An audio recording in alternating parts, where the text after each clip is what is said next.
Hello everybody, just wanted to talk to you today about a Blu-ray I just got recently with two movies from Arrow Video on it, which was released in 2021. The Invisible Man Appears and also Invisible Man versus the Human Fly. These are two interesting kind of rarish type films made in Japan. The first movie was made in the late 40s, the second in the late 50s, and I never really heard too many people talk about them, but I was browsing around and I saw this disc and thought it looked really interesting. Before I talk a little bit about the movies, the disc looks pretty good. They explained on the disc that there were certain things they couldn't remove or it would compromise the film.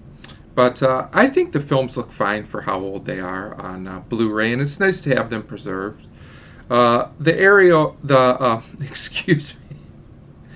The Arrow Blu-ray also has a documentary on it by Kim Newman, who's always fun to watch and gives good information on the history of some of the Invisible Man movies in cinema, all the way from Silent Times up until the newer film with Elizabeth Moss. And it's a pretty good documentary. It's 20-something minutes long. The movies themselves, I actually thought The Invisible Man Appears was a decent enough film. It's as much of a detective crime movie as it is a sci-fi or horror movie, but it seems like a lot of Invisible Man movies were that way.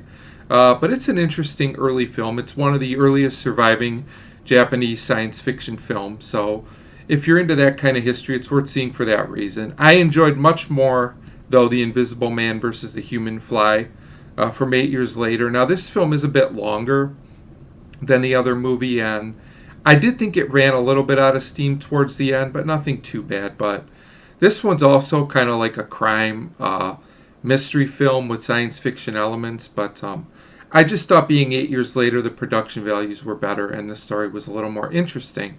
But I feel like both films are worth watching, and it's got co-reversible artwork. There's The Invisible Man Appears, and you just flip it around. Give me a second here.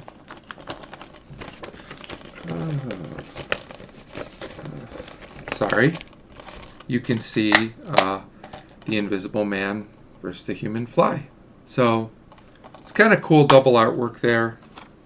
And I do recommend this Blu-ray if you're into, like older type science fiction or just historical films. And Arrow always seems to put out a quality product. So that's it for my review on The Invisible Man Appears and The Invisible Man versus the Human Fly. And as always, thanks for watching.